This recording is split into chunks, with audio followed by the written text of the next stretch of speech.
brings the heat, no filter in sight. Jason's got the insights, always gets it right. Sean's the wild card with a laugh in the night. On FolkLOOR, they banter about the latest fight. FolkLOOR podcast, stories non-stop. Tim Damon gossip and Tech's new crop.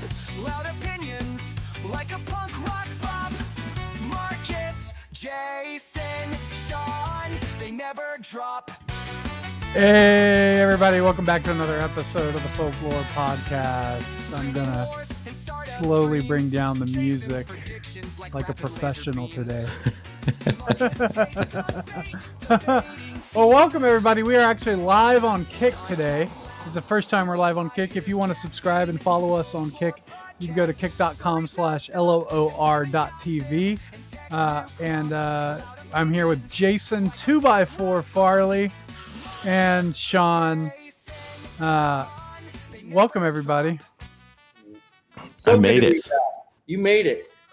You're hopped up on cold medicine, right? Hopped up on cold medicine, so I'm filter free for the afternoon. We'll find out what me without a filter is like. I like it. You're fighting the flu, and I'm fighting flies over here with my new bucket salt.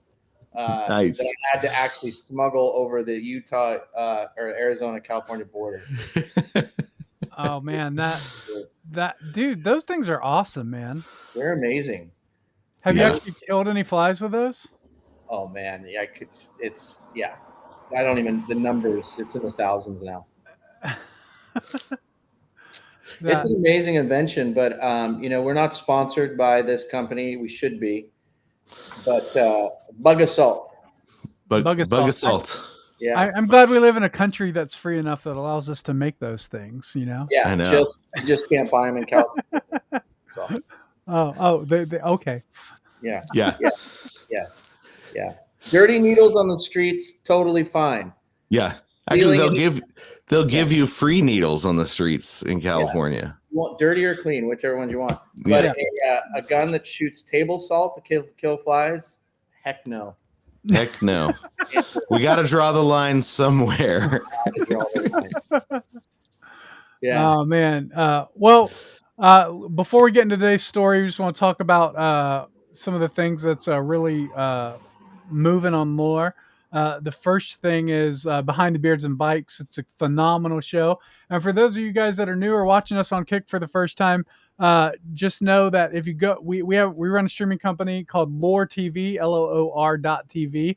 And if you go there, you actually spend your monthly subscription funding movies and TV shows. So just like when you support an artist on Kick, it's the same sort of style, except you're funding long form entertainment, movies, TV shows, cartoon shows. And then once you're subscribed, you can watch all the content that previous subscribers have funded before you. So that's how Loor TV works. And if you have some time, go and check out the trailer for Behind the Beards and Bikes. It's a phenomenal show. And if we have time in this episode, we'll play that for you. But yeah, so anything else? Well, there's some things coming to Loor, but we're not allowed to talk about. I know we're not allowed to talk about them quite yet. You're so close, but we just we'll keep it a secret, but it'll be very soon. Very soon. Yeah. But we had two sketches from the sketch comedy trio of Coffee and Tea. Just fund the musical sketch comedy trio funded this last week. And we've got all kinds of great content on there.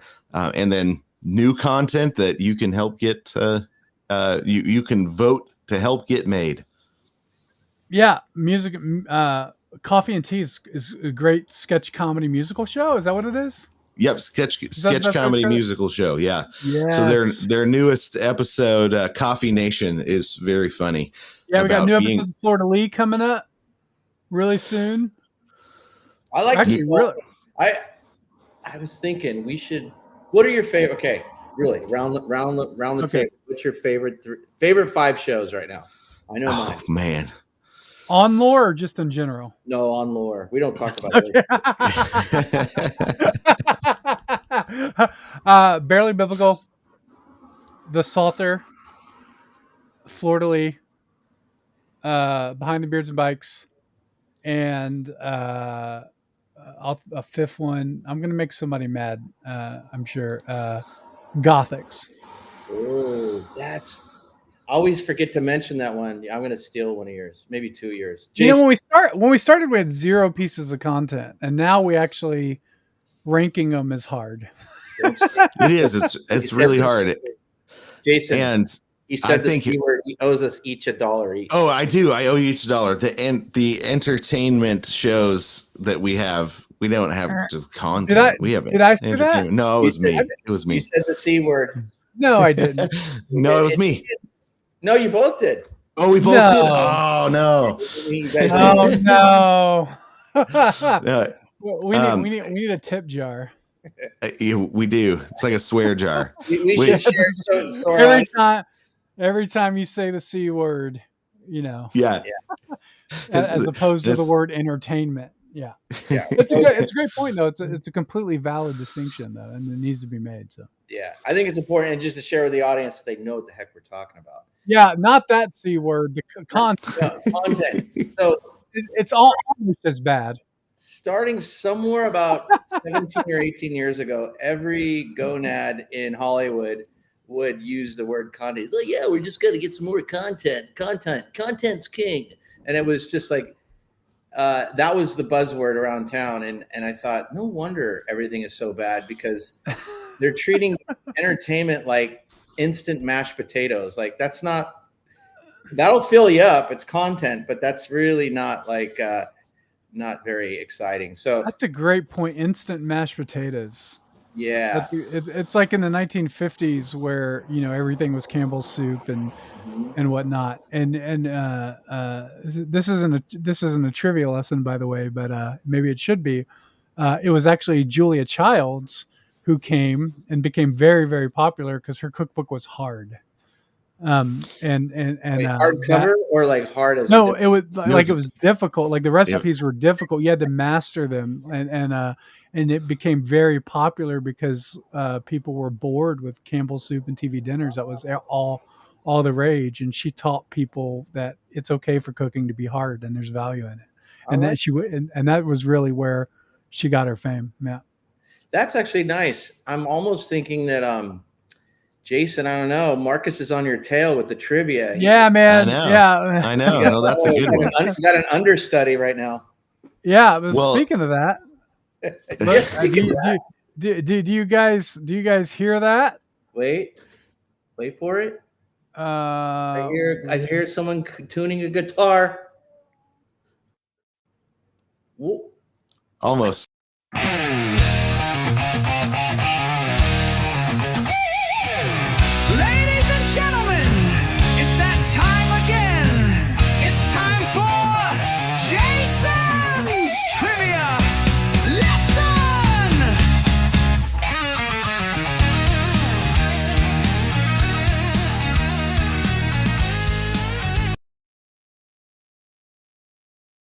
The guitar. Go ahead, Jason. All right. As is widely known, in 1953, U.S. President Dwight D. Eisenhower declared the hand of government must be carefully concealed, and in some cases should be wholly eliminated. But a great deal of this particular type of thing, talking about propaganda, could be done through arrangements with all sorts of privately operated enterprises in the field of entertainment, dramatics, music, and so on and so on.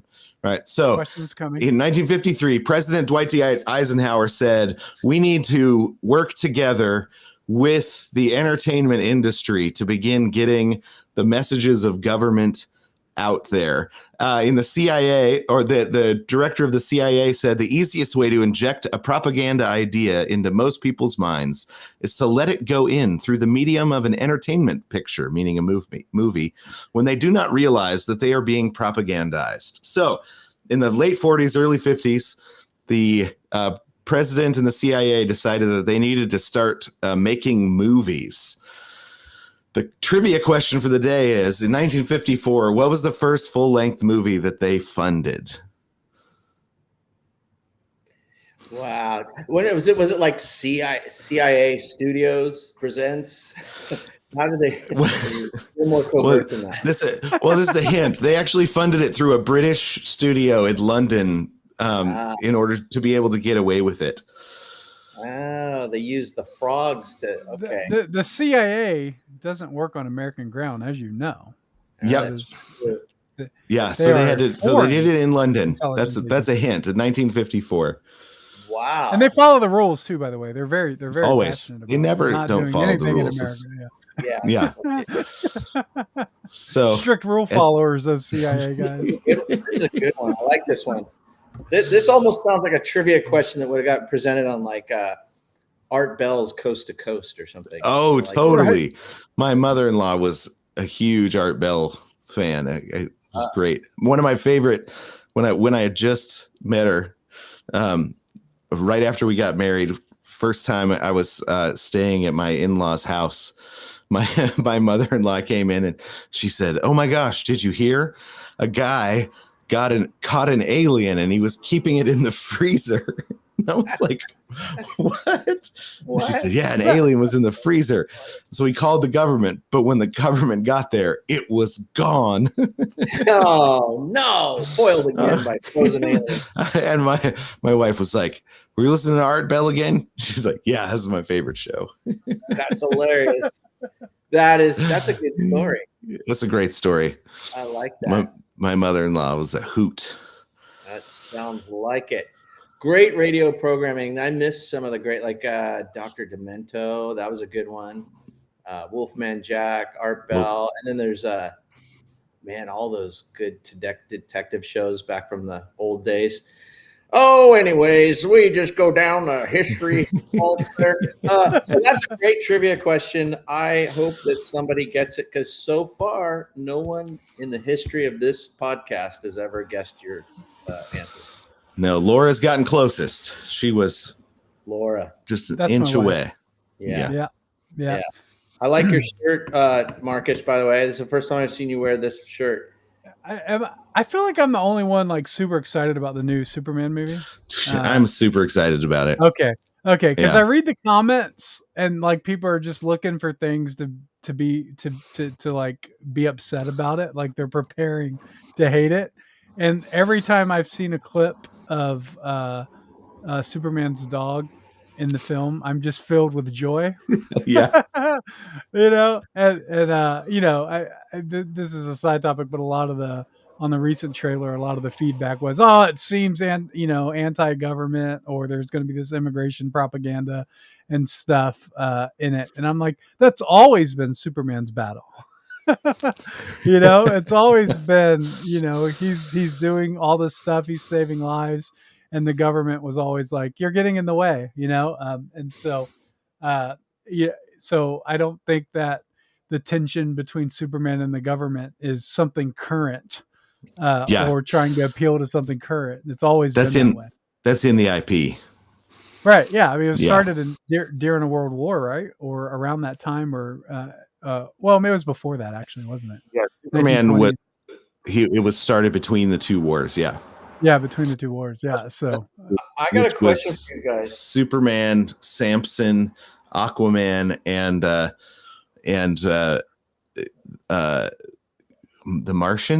Martian Manhunter, I think. Okay. I got a question for you both, since it appears that you are both comic book experts. I've always wondered this, and I heard there's now a theory going around, and I'm not going to share this theory because it might taint your answer. But why do all superheroes have skin tight clothing? Is there one superhero that's just got like either like baggy clothing? And I'm not talking like 1997 Janko jeans, but just so skin tight.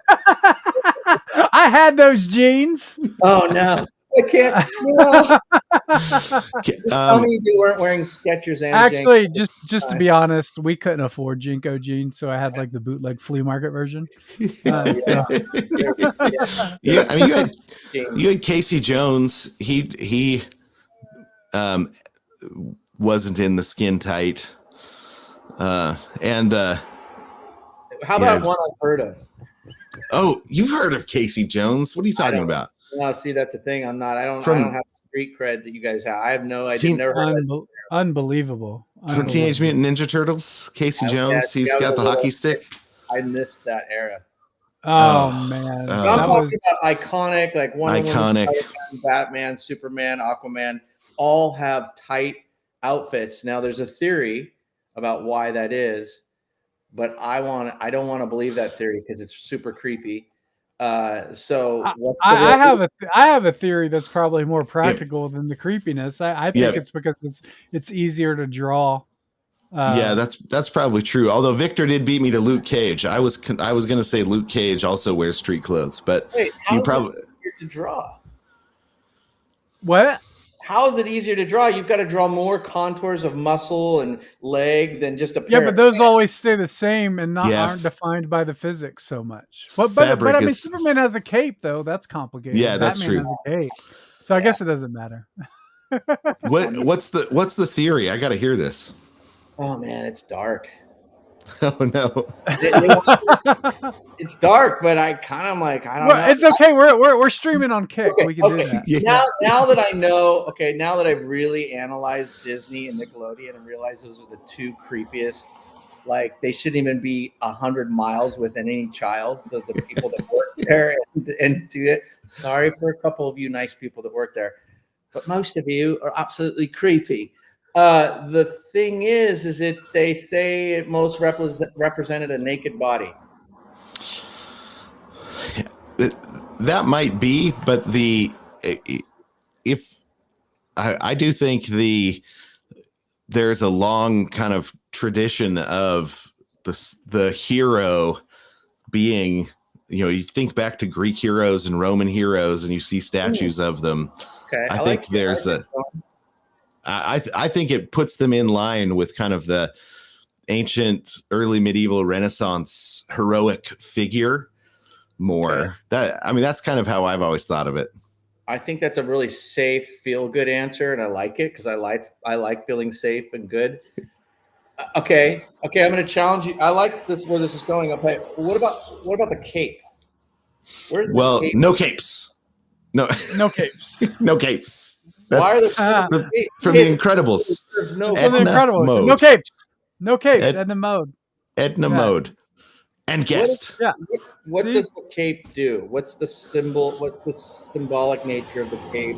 There's no practical, functional application for it. I think it puts you in the tradition of Robin Hood and, the kind of the good guys. Zorro, all those guys wore capes before comic books came along. So I think it's probably just a part of the Western imagination that capes go with heroes. But it doesn't seem strange to you that it was like so consistent, that everybody sort of like picked the formula and like stuck. Like I just expect that there would have been more diversity of design and costuming in creating a superhero. Like it was just cookie cutter. It's like somebody from way up at the top said, "Hey, all y'all can make superheroes, but here are the rules. They have to look like they're naked. There's got to be a blanket hanging around their neck." Yes. I don't know. I feel like the cape probably was to show flight. Okay. But I don't know. I do know that Superman's mom made the costume for him. That's why it's very. I just want to say that costume because hey mom, can you get my uniform? It's a costume, honey. She made it for Superman. Yeah, and that's why it's very important that the red underwear is on the outside because that is how the mom made it. That's how she made it. It's iconic. Like it was a gift from to Superman from his mom, handmade, and that's what she did. So you can't change that. Victor in the comments has a good point too, that capes were a symbol of status. So like a judge's robe or the capes were a status symbol. Right. I really want to hear that conversation between Superman and his mom, and she's like, "Honey, I just made you a new costume." "Mom, it's not a costume. It's an outfit. Like, Yeah. you know, I hope she didn't call it a costume. That'd be a good one to be in the room, fly on the wall, and not get shot by your assault rifle. Yeah, well, thank you, Marcus, for wearing your Superman T-shirt so that we could have this deep dive into Superman. I want to kind of part 2 this for next week, and let's get to the bottom of really. Yeah. But I do like where you're going with your Roman statue theory. I don't know what your Greek god. Yeah. Well, let's. Yep. Go ahead. All right. Do we have any mail? That's the question. No, we're not at the mail. That's early. We're not at the mail yet. For the mail. Do we do the mail? No. Yeah, no. We're doing the story first. Story first. Oh yes. You know what the headline? Stop ruining the timeline. Sorry. You know, what are you, Marvel? Okay, so you know what the headline of the story is? Let me read it. I fixed it. Is the headline of the story today is why is Kristi Noem taking show pitches? So, I have it. I have it here. Share. Oh, here we go. Department of Homeland Security has opened a Duck Dynasty producers pitch for immigrant-based reality show. They're happy to review. And so basically what's happening is there was a pitch by Duck Dynasty producers that Kristi Noem supposedly was a part of this pitch. Allegedly, where they would have immigrants compete for American citizenship on TV. Like, what'd you say? Amazing Race to the Border. Yeah. Yeah. What else do you got? Oh, well, I Amazing Race to the Border. Through the dark web, I got to intercept some of the other pitches that they apparently rejected. The Secret Lives of Immigrant Wives. That was okay. Oh God! What? Oh, this was a friend of mine sent me an encrypted PDF, but I unlocked it with my Immigrant Wants a Life. So you think? Okay, I'll stop. Oh no, keep going. I love all these ideas are great. Immigrant Wants the Masked Immigrant. Oh wow! Immigrant Idol. There's a lot, man. Ducking the ICE. Ducking the Dynasty. Ducking the Dynasty. First of all, just for full disclosure, I just want to make a statement. I want to make an important statement in the middle of this comedic segment. Okay. I don't think there should ever be any reality show that exploits people, and we're going to have some fun with this topic. However, it's a terrible idea and very mean-spirited, so I just want to get that out of the way. So with that being said, let's have some fun making fun of Kristi Noem and all these stupid ideas. Was that how was that? That's good. You didn't record that, did you? Are we live? Yeah, we're live. Nothing you can do about it. Now we're stuck. We're never going to be allowed to exploit people that are in dire straits ever again. No, darn it. Okay, so there were other pitches that didn't even make it to Kristi's desk. What was this one called? So you think you can assimilate? Can't cook and deny your culture for a shot at a green card. In this culture washing game show, contestants must prove they can abandon everything about their heritage and become full-blown chain restaurant loving, target card carrying Americans. Round 1, you have to pronounce pecan in the way a Midwesterner would. Round 2, you need to prepare a casserole using only ingredients found at a gas station. And then round 3, you got to watch Fox and Friends for 12 hours without screaming. This is weird. The grand prize is a citizenship ceremony officiated by Guy Fieri in a red, white, and blue flame shirt. And yes, it's mandatory to eat a hot dog during the oath. That one didn't even get to her desk. And I'm glad because I think she might have greenlit that. I know. But why is Rob Worsoff? That's his name. Just so you know that's not part of the gag. That's actually his name. The producer. It's not part of our gag. It is a gag. It's part of his parents' gag. Yeah. Or someone down the lineage. But he's the producer from Duck Dynasty that pitched this terrible show. And I'm just wondering, Kristi should really be focused on things other than looking at show pitches. What say you, Jason and Marcus? Completely agree.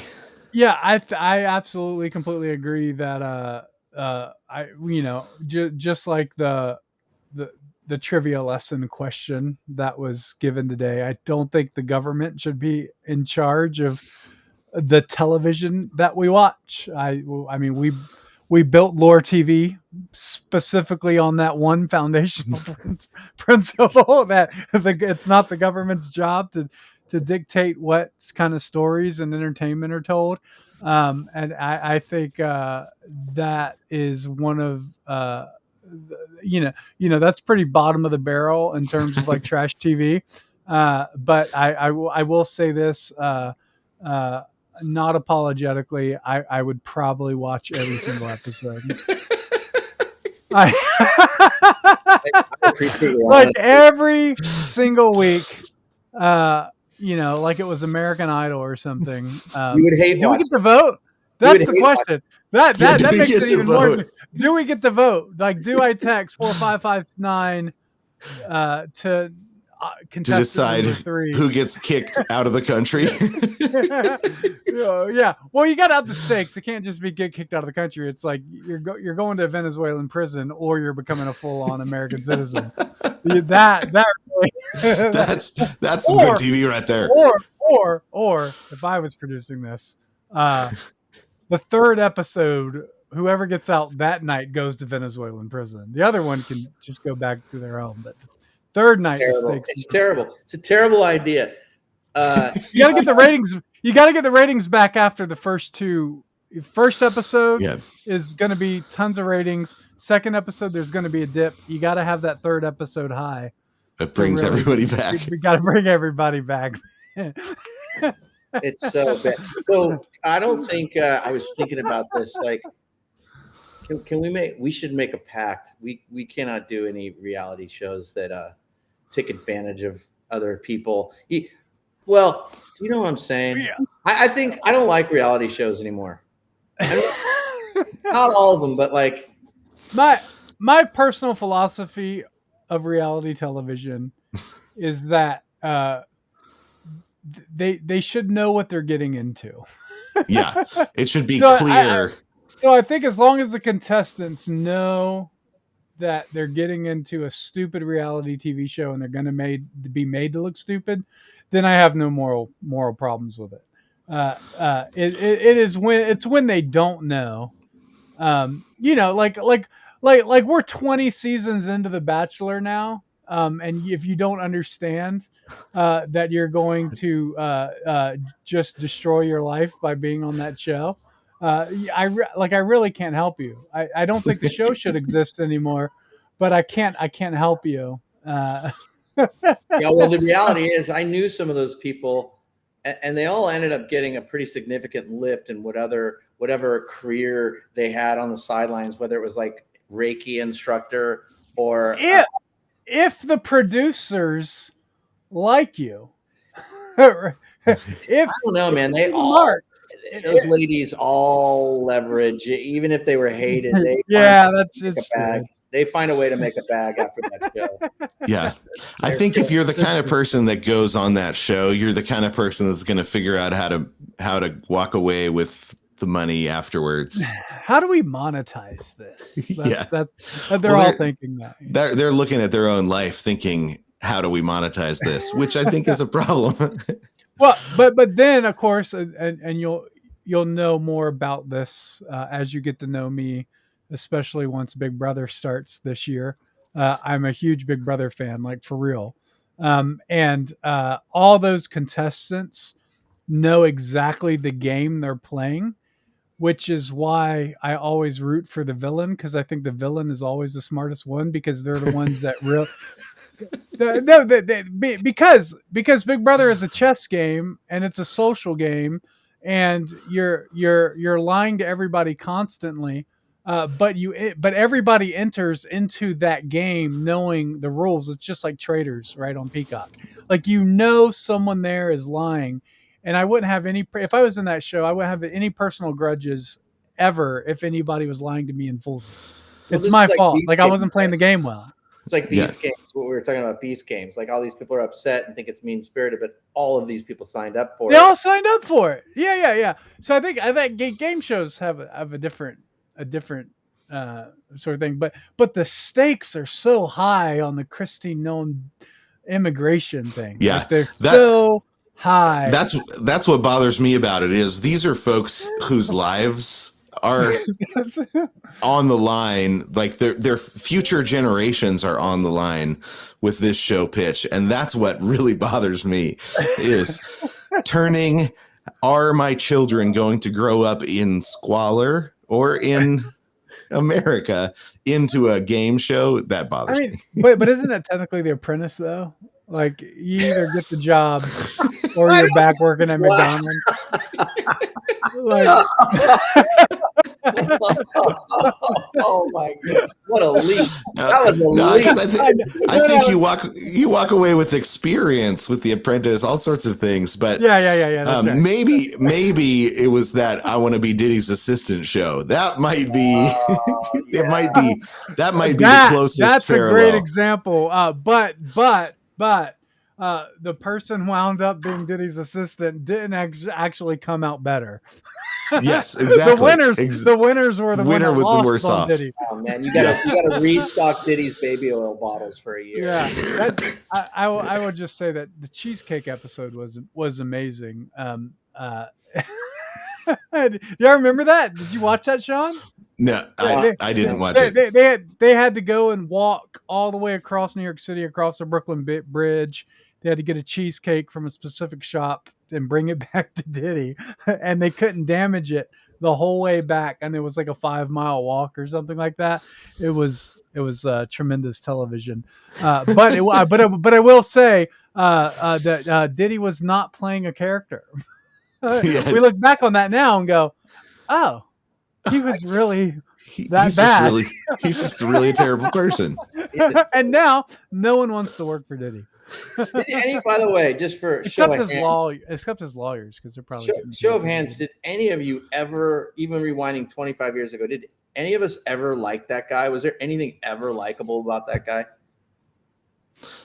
No, he's a CIA plant. The moment I saw his face, I wanted to punch it. I was like, that guy is just a kook. I don't like Jay-Z either, but it goes down the line. But Sean, oh man, are you following that trial at all? I've seen some clips. It's pretty terrible. It's pretty terrible. We won't but I just want to say this isn't a surprise to anybody. No. Well, except for all the people that partied with him and all of a sudden just now realized that everything he did was terrible. But for some reason, they really liked it when they were on 3 hits of Molly and like had just drained 2 Yeah, that's right. That's right. Yeah. Seeing everybody come out and be like, oh, this is awful. We had no idea. It's like, yeah, you did. Everybody knew. Yeah, they were making hip hop songs with references to Diddy Party for generation. There's been references to it, and everybody knew it. And it wasn't just Diddy. It was Epstein planes, the whole thing, the whole way the system works. Of if you want to be famous in this world, you have to hop on the casting couch. It's always been a part of the industry, and no one had the courage to speak out against it immediately. You just gave me another band name idea: the Diddy Epsteins. The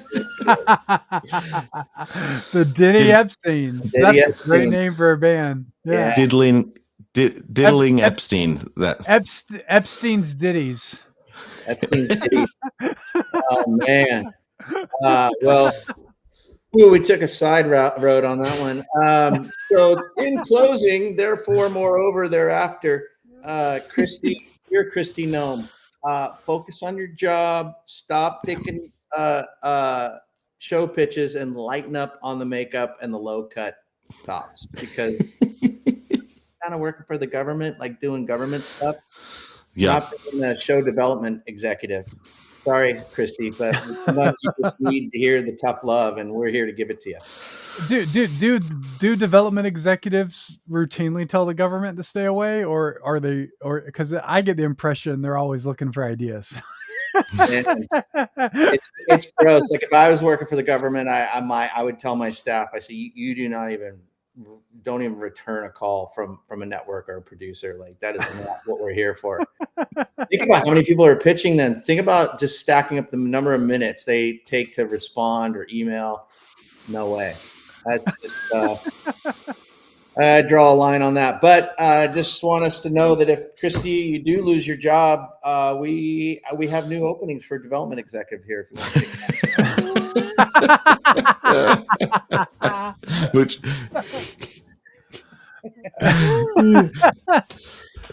man, wow.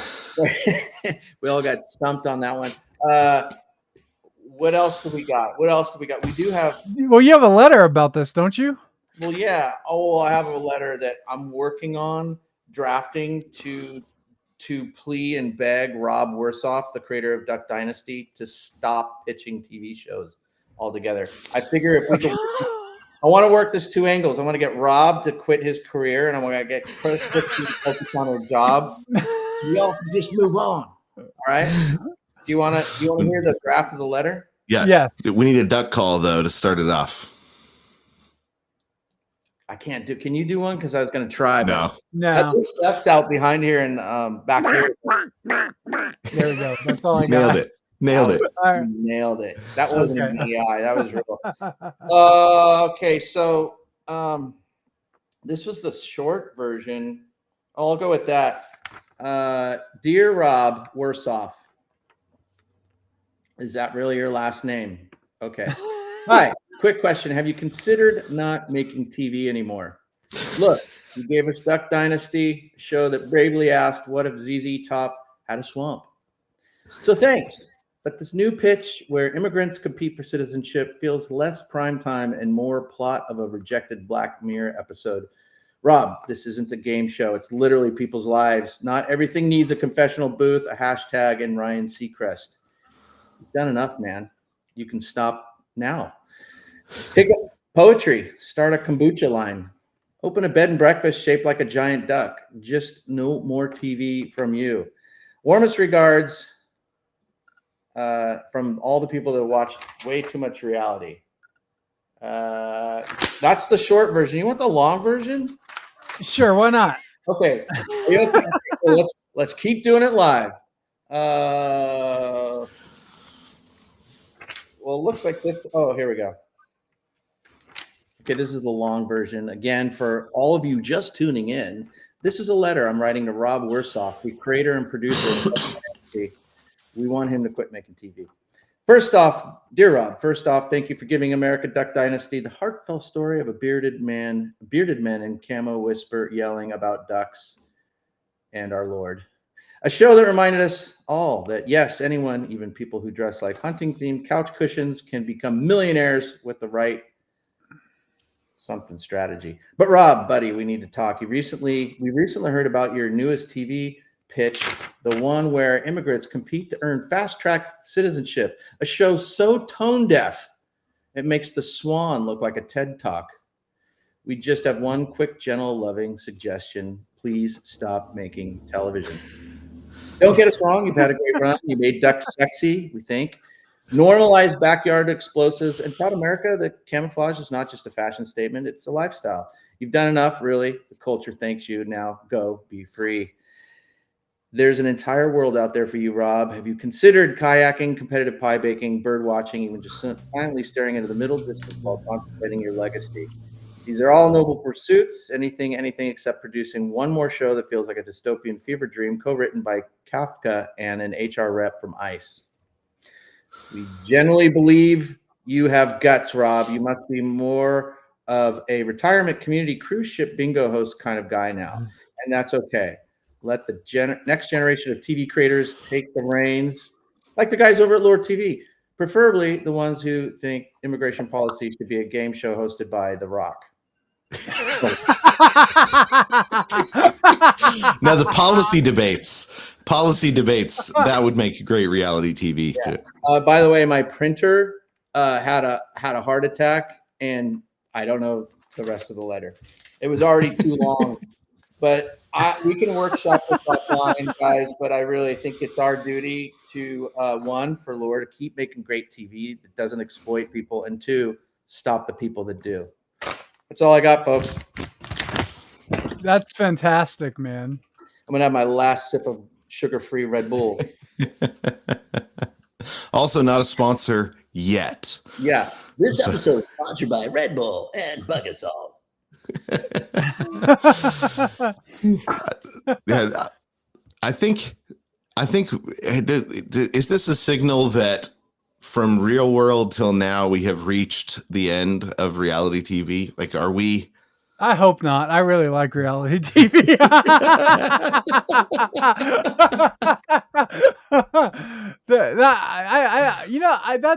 That's a great question, because there used to be this period where reality TV was just as much trash as possible, and there's still trash reality TV, but I think it's kind of been siloed. It's been siloed into the like Bravo, right? Like Real Housewives, like that. It's all over there. And then you have, which I think I just want to give props and shout out to American Idol, that they just wrapped up this season, and it was phenomenal.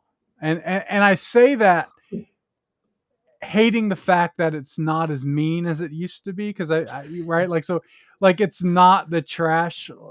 I don't know. I don't think it was trash. When someone was doing it, it was great. But people were angry. I mean, like, people were angry because their dreams were dashed. It was awesome. But now everything's like hopeful and like everybody's great that auditions. There's not any bad auditions anymore. But this season they brought on Carrie Underwood. They got rid of Katy Perry, which is a phenomenal decision. She's dressed classy. She's she openly confesses faith, and then most everyone in the top 10 was a confessing Christian, and there was a big gospel music night. They had Kirk Franklin on the finale, doing a music with one of the gospel singers that was doing gospel music all season.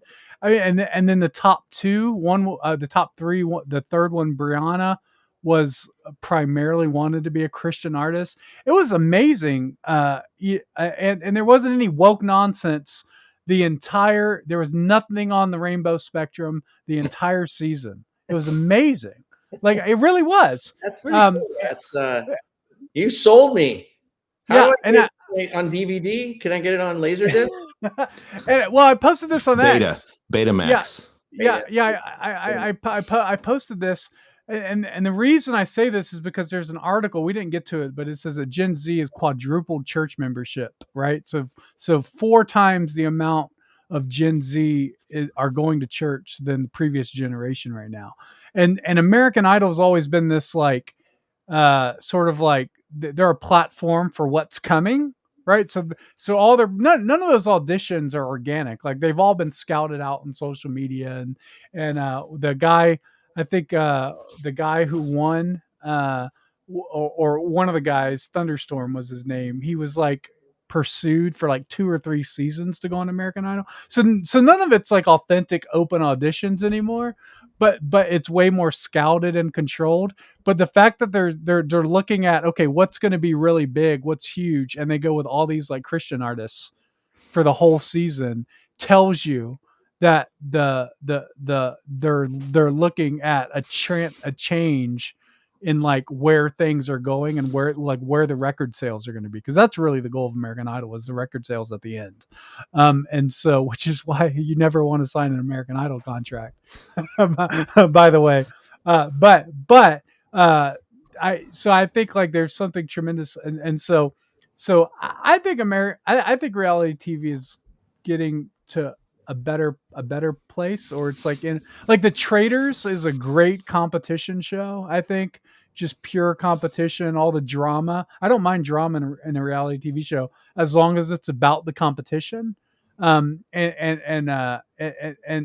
so you're having a lot of shows come up like that are really, really, really good. And I think as long as it stays in that vein, I don't want reality TV to go away. I want to see a lot more of it. I want Lore to do it the way it should be done. And I think the the reality TV has really been around. It used to just be the game show was kind of reality TV. Yeah. And then they broadened it out, with Real World and some different things. And so there are now subgenres even within reality TV. And so you are going to, I think, probably have that trash TV. It's hard to, because we had Jerry Springer before reality TV, which was just the same thing, but without moving cameras, with the cameras just in one place. So I think the Real World started it, right? Like that was the modern reality TV. There was you had Candid Camera in the 70s, right? What was the OG PBS show? Was it Candid? Oh, it was a PBS show. I know Candid Camera was definitely in that vein of reality television, way back in the day. I would think like This Is Your Life was probably an early reality TV show too.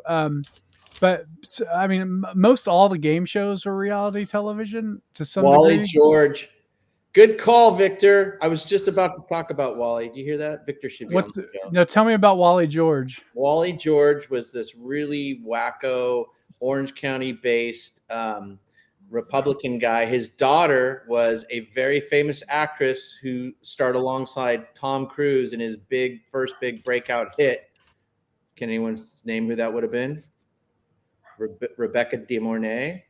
No idea. Dad was Wally George, and he had a public access show where he just sat behind this desk and just ranted all of his like super kind of right-wing opinions, and then he had this really rowdy frat boy audience, and it was just like total trash television, but on a public access budget.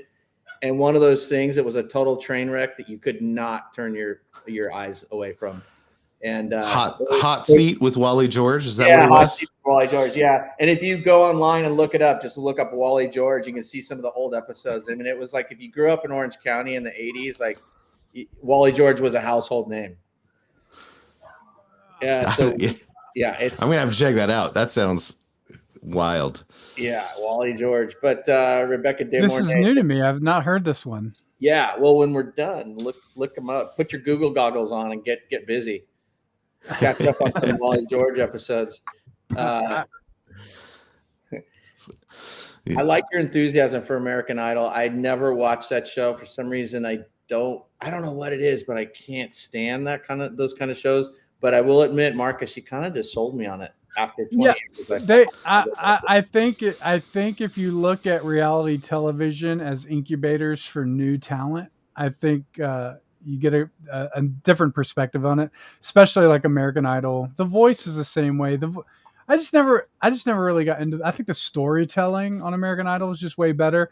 In a post, like in a world where you can't have mean judges anymore, right? So like when you watch like classic America's Got Talent and Howard Stern was the judge, that was like the height of that show. The show was amazing. Like that. Like, and the fact that you had this honesty and this brutal honesty, like that's all gone now. It's all inspirational.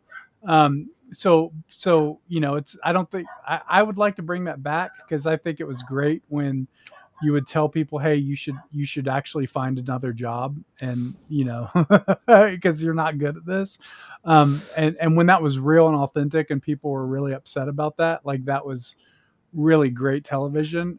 But I don't think it was like purposefully meant to be like me. We're going to be mean. I think they legitimately wanted to show the difference between this is a bad singer and this is a good singer. And and by the end of the first season of American Idol, you realize, oh yeah, that really was the winner, because you walk through all the bad stuff too. And also a lot of those people on American Idol that were really bad became super famous. Like they even got their own record deals based on how bad they were. What was that? Remember that Asian guy? He did a whole album. She Bang. That one? You don't remember that? No, I don't know that one. Oh my goodness. So okay. All of us with your American Idol trivia. I'm No, going to lose well, every round. Okay, yeah. So, well, that's because Sanjay is who Sanjay. Victor knows who you're talking about. Sanjay was the one. Correct me if I'm wrong. This is a contestant on American Idol we're talking about, right? Sanjay. Yeah. I think Yeah. So India. somebody created a website called votefortheworst.com, and Sanjay was the absolute worst. Sanjaya. Yeah, Sanjaya. That's what it was. Yeah, Sanjaya. You gotta say it right. He was the absolute worst. He wasn't good at all. Somehow he made it into the top to the live votes. I think they thought we will put a bad guy in there just, for the entertainment of it. And then somebody made the website called Vote for the Worst, and it became a meme, and everybody started voting for this guy week after week after week, and you knew the votes were real. Because there's no way this guy, and like Simon Cowell was super frustrated every week. And now I don't know if the votes are real. I don't know. But it was great. It just felt authentic. There was an authenticity to it that I think, honestly, if you were to bring back, the show would like just triple in popularity if you actually brought back like the authentic sort of critiques and stuff. Now everybody that comes in there and then does a bad audition, they were scouted.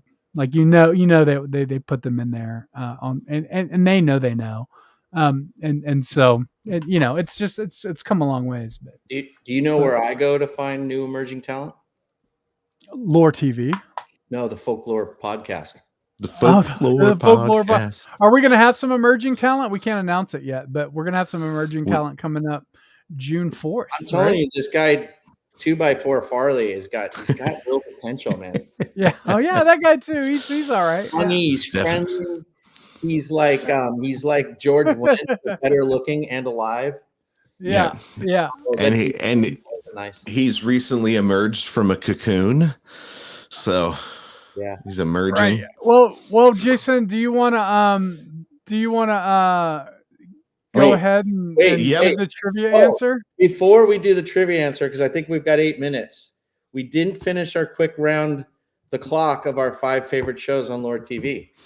We didn't finish that. Too hard. It's like children. It is. That's what I was going to say is, which of these children is your favorite? You go, well, I have worked for so long with so many of these artists. Okay. Can I rephrase it? Can I re-tee it up? Which of the 83 shows are your favorite of the 83 shows we have? In no particular order. That's more. Yeah, in no particular order. I'll just tell you some of the ones that I love. Some of the ones I really love. It's a particular order staged for drama, by the way, every time. But go ahead. Sorry. Yeah. So I love Fleur de Lis, Barely Biblical. I love Gothics. The new episode of The Psalter is killer. Behind the Beards and Bikes is just. I just think, my gosh, this is so good. There's so much amazing. Yeah, so much stuff on there that is just incredible. Hey, you're an English major, right? Or you speak English, I guess. I speak into English. Hey, to tell me I speak of the English. I have a question for you about the word. Someone told me that incredible is one of the misused words in our language and our vocabulary because the word actually means not credible. What say you, Professor Farley? Is this true or false? The word, if you break it down into its parts, it does. But that's not how words work. So Jason. Yeah, so the word straight, for example, in Middle English meant crooked, and and then it flopped its meaning over the course just over the course of about 30 years. Incredible means not able to be believed if you break it down into its Latin roots. But if I say, man, that's incredible, I'm saying that's unbelievable, right? But meaning it's too good to be believed without the fact that you told me about it. So I think it actually does still work, but also words change meanings as we use them. So after 20 years, what will get the fries in the bag mean? Do your job. I think that's what it's going to mean. Do your job. Do your Land job. the plane, do your job. Okay, speaking of do your job, land the plane. I think it's time for you to reveal the trivia answer. All right, the trivia question, which was, what Nice was segue, by the way, Sean. Good the job. the first feature-length film that the CIA had a hand in getting made? And it is the 1954 cartoon version of Animal Farm by George Of course. Orwell. But isn't It's all But- Animal Farm is like anti-propaganda story, which is what's so ironic. But they made them change the end. So in the end of the novel, the communist pigs that take over the farm, they end literally up, pigs, not like you're not using pigs as a pejorative, like pigs. yeah, literal pigs. Yeah, like these communist pigs take over the farm and kick out the farmer and make it worse. And but they have to run on communist principles. In the book, they end up putting on clothes and starting to live in the farmer's house and trade with the other farmers and exploit the animals. In the movie, the animals there's an uprising and they throw the pigs out. And they wanted to change the ending to see if they could influence the USSR, the people of the USSR, to overthrow the communist regime of Stalin. But so are you saying the CIA actually did a good job? I think that the CIA, that it was a good choice to make Animal Farm. It's ironic that the CIA is the one that made it, working together with British intelligence. Wow. So the CIA used to be anti-communism, and now the CIA at one point was anti-communist. Yeah. Back when communism wasn't cool, so they were like, now it's in fashion. Yeah. They're so trendy, those guys. The summer of 2022, I had all of my kids read Animal Farm for their summer reading. So I love me some George Orwell. That's amazing. I learned so much in this episode that I got to just take like 2 days off and process this. It's a lot, but hey, did you? I heard a rumor that our band they are working on a new track. Did they? They are. Did they? They did it. Time for the They end of the did it. show? Is that my dog? That's why. That's your dog. Okay. All right. Is your dog barking? It's a nice touch. It's whining. I want to make sure it's not dying. All right. Play the end track. Take 2. I just don't want to get kicked from social media channels. Okay. The crying dog or the? In the dusty town where shadows crawl, Kristi the Gnome stood proud and small. A cape of red and boots of pride with a twinkle sharp in those piercing eyes. The Duck Dynasty crew rode in real slow, feathers ruffled, their egos aglow. They hollered out, "This town is ours." Kristi just smiled beneath the stars. Good. I like the folk. I love it. High noon, the sun burned gold. Kristi stood strong, brave and bold. The CIA watched from the hill afar, count gnomes and ducks beneath the stars. Wait for it. A tumbleweed rolled, the tension grew. Kristi's hand hovered, steady and true. The ducks drew first, their beaks did quack, but Kristi's quick draw had them turning back. With a laugh so loud it cracked the air, Kristi spun the revolver with a daring flare. The CIA whispered, "What a sight to see, a gnome in a cape making history." The ducks flew south, their pride undone. Kristi the Gnome had won the fun. The cape flared bright as the gnome stood tall in the legend of the West, the greatest of all. That one was great. I think it's still going. Wait, oh no. Wow. Yeah, I just want to tell everybody to subscribe to Lore Beautiful. TV and subscribe. That was great. That was a short one. Great job, guys, with the band. Yeah. Everybody, feel free to go ahead and subscribe to Lore TV. You can fund the content and the artists that you want to see. You can fund filmmakers, and once their film is funded, it'll stream and premiere on the Lore platform. And also, just while we're at it, please go ahead and go to kick.com/LoreTV and follow us there. I want to move our audience into one space as much as possible. I think, and I really like Kick. Today's the first day we used it. I really like Kick streaming platform with the chat and the ability to set follower goals. So go ahead and follow us on kick.com/lore.tv, and we will see you every week, Wednesdays at 4 p.m. Pacific time, 7 p.m. Eastern. And again, thanks everybody for joining the show. We'll see you